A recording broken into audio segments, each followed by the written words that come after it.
بسم اللہ الرحمن الرحیم۔ السلام علیکم عزیز طلباء، امید ہے کہ آپ سب خیریت سے ہوں گے۔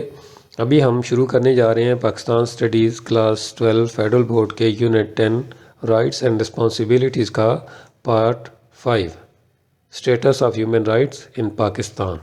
آج کے لیکچر میں ہم پاکستان میں انسانی حقوق کی موجودہ صورتحال کا تفصیلی جائزہ لیں گے۔ پاکستان میں انسانی حقوق 1973 کے آئین میں واضح طور پر درج ہیں، مگر عملی طور پر ان پر عمل درآمد کی ضرورت آج بھی محسوس کی جاتی ہے۔ ہر شہری ملک کی ترقی میں اہم کردار ادا کرتا ہے اور اپنے حقوق کے ساتھ ساتھ اپنی ذمہ داریاں بھی بخوبی نبھانا جانتا ہے۔ ہم دیکھیں گے کہ حکومت کس طرح انسانی حقوق کی خلاف ورزی کرنے والوں کے خلاف اقدامات کرتی ہے اور انسانی حقوق کی نگرانی کے لیے کس طرح ادارے فعال ہیں، جیسے کہ پاکستان ہیومن رائٹس کمیشن۔ اس لیکچر میں ہم صحت، تعلیم، خوراک، اقلیتوں کے حقوق اور مذہبی آزادی جیسے اہم شعبوں کا جائزہ لیں گے۔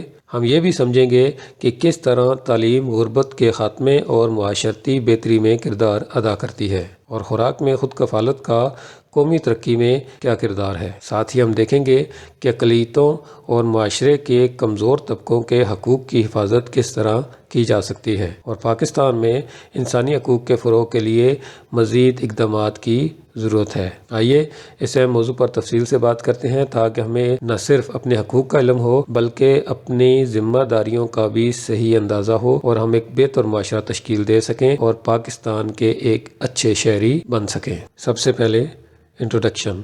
Human rights in Pakistan are enshrined in 1973 Constitution, but proper implementation is needed۔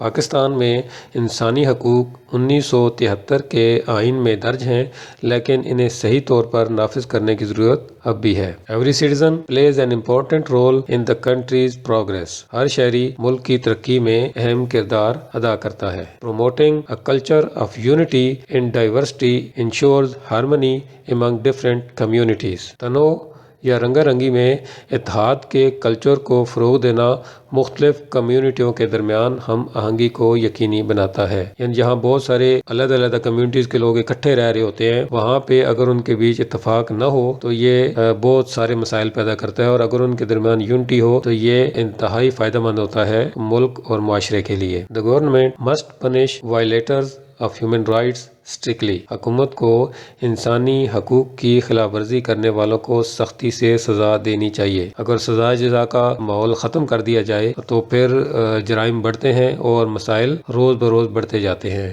اس لیے حکومت کو سختی سے قوانین کے اوپر عمل کروانا چاہیے اور خلاف ورزی کرنے والوں کو سخت سے سخت سزا دینی چاہیے تاکہ معاشرے سے جرائم اور اس طرح کے مسائل کو کم کیا جا سکے۔ The Human Rights Commission of Pakistan monitors violations and publish reports to raise awareness۔ Pakistan human rights commission انسانی حقوق کی خلاف ورزیوں کی نگرانی کرتا ہے اور آگاہی کے لیے رپورٹس شائع کرتا ہے۔ نیکسٹ ہے HRCP 2023 report. Human right commission کی 2023 کی report. In 2023, HRCP highlighted serious concerns about the state of human rights in Pakistan۔ HRCP stands for Human Rights Commission of Pakistan۔ 2023 میں human rights commission of Pakistan نے پاکستان میں انسانی حقوق کی صورتحال پر سنگین تشویش ظاہر کی۔ Maintaining the rule of law is essential to protect citizens' rights and foster patriotism۔ شہریوں کے حقوق کے تحفظ اور حب الوطنی کے فروغ کے لیے قانون کی حکمرانی کو برقرار رکھنا لازمی ہے۔ نیکسٹ ہے basic human rights in health and education. صحت اور تعلیم میں بنیادی انسانی حقوق۔ In rural areas, quality health care is limited and staff shortages are common۔ دیہی علاقوں میں معیاری صحت کی سہولیات محدود ہیں اور عملے کی کمی ایک عام بات ہے۔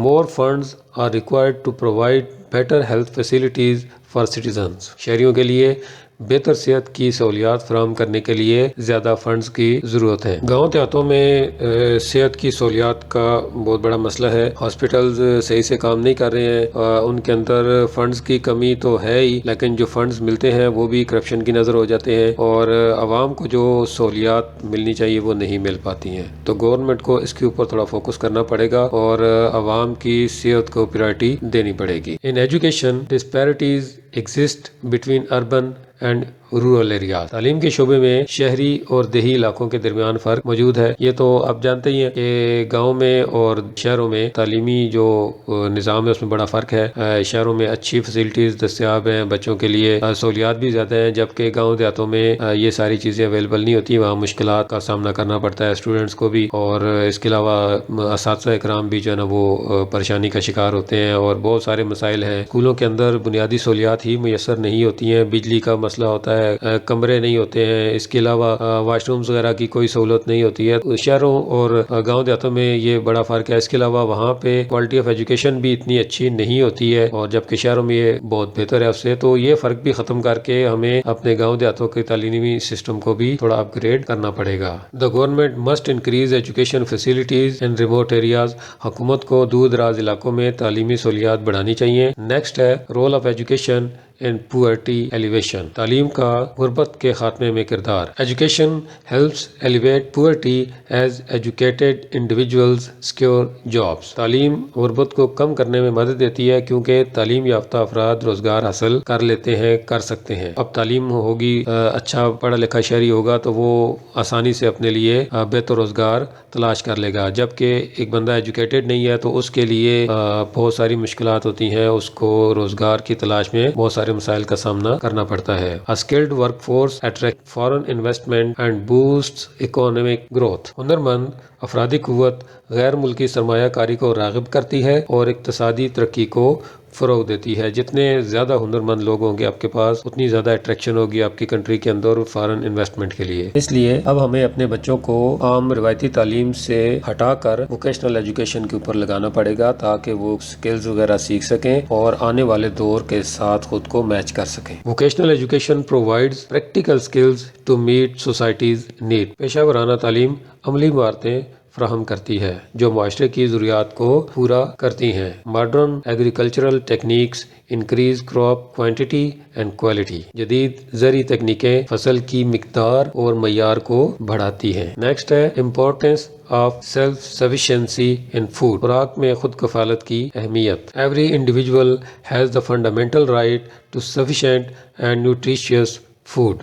ہر فرد کو مناسب اور غذائیت سے بھرپور خوراک کا بنیادی حق حاصل ہے۔ Healthy individuals contribute actually to national development. صحت مند افراد ملک کی ترقی میں فعال طور پر حصہ لیتے ہیں، بہت فعال کردار ادا کرتے ہیں۔ اگر شہری صحت مند ہیں، ایکٹیو ہیں، تو وہ اپنے کام کو، اپنی ڈیوٹی کو بڑے اچھے سے سر انجام دیں گے اور اس سے ملک جو ہے وہ ترقی کرے گا۔ اگر شہری بیمار ہیں، ان کی غذائیت صحیح نہیں ہے، خوراک کی کمی ہے ان کو، تو وہ ظاہر سی بات ہے وہ مسئلے مسائل کا شکار ہوں گے، بیماریاں ان کو ہوں گی، تو اس سے کیا ہوگا، وہ اپنی ڈیوٹی صحیح پرفارم نہیں کر پائیں گے۔ Proper nutrition is essential for children's physical development. بچوں کی جسمانی نشو و نما کے لیے مناسب غذائیت ضروری ہے۔ Food security fosters social cohesion while food insecurity may cause unrest۔ خوراک کی حفاظت سماجی ہم آہنگی کو فروغ دیتی ہے، جبکہ خوراک کی کمی بے چینی پیدا کر سکتی ہے۔ FAO works globally to ensure food security and improve living standards۔ FAO stands for Food and Agricultural Organization۔ FAO عالمی خوراک اور زراعت کی تنظیم ہے۔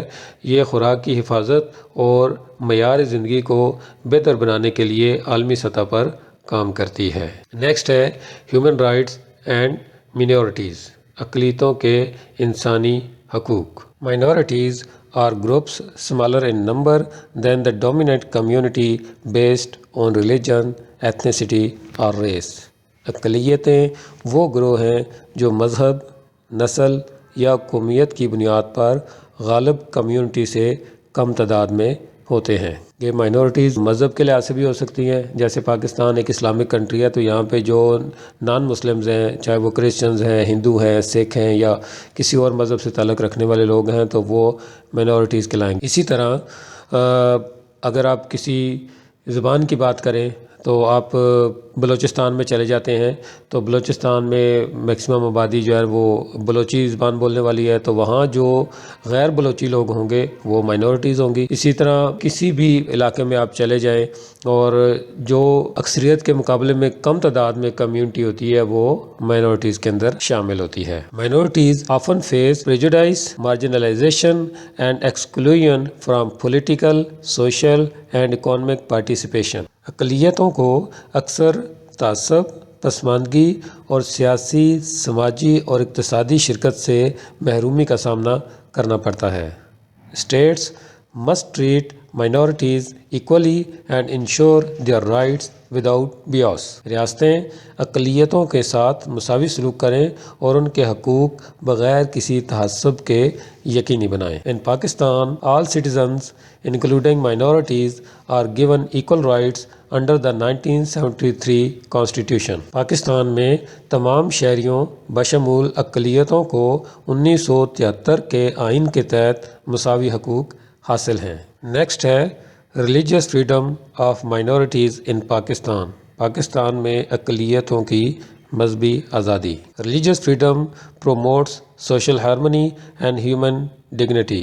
مذہبی آزادی سماجی ہم آہنگی اور انسانی وقار کو فروغ دیتی ہے۔ Article 18 of UDHR states that everyone has the right to freedom of thought, conscience and religion۔ عالمی انسانی حقوق اعلامیہ کے آرٹیکل 18 کے مطابق ہر شخص کو سوچ، ضمیر اور مذہب کی آزادی حاصل ہے۔ یہ ہم UDHR والے ٹاپک کے اندر بڑی ڈیٹیل کے ساتھ ڈسکس کر چکے ہیں۔ Articles 20, 21 and 22 of the 1973 Constitution safeguard minorities' right in education and against compulsory religious taxes۔ 1973 کے آئین کے آرٹیکل 20, 21 اور 22 اقلیتوں کے حقوق کو تعلیمی اداروں میں اور لازمی مذہبی ٹیکس کے خلاف محفوظ کرتے ہیں۔ Minorities enjoy religious freedom and are respected citizens of Pakistan۔ اقلیتیں مذہبی آزادی سے مستفید ہوتی ہیں اور پاکستان میں معزز شہری ہیں۔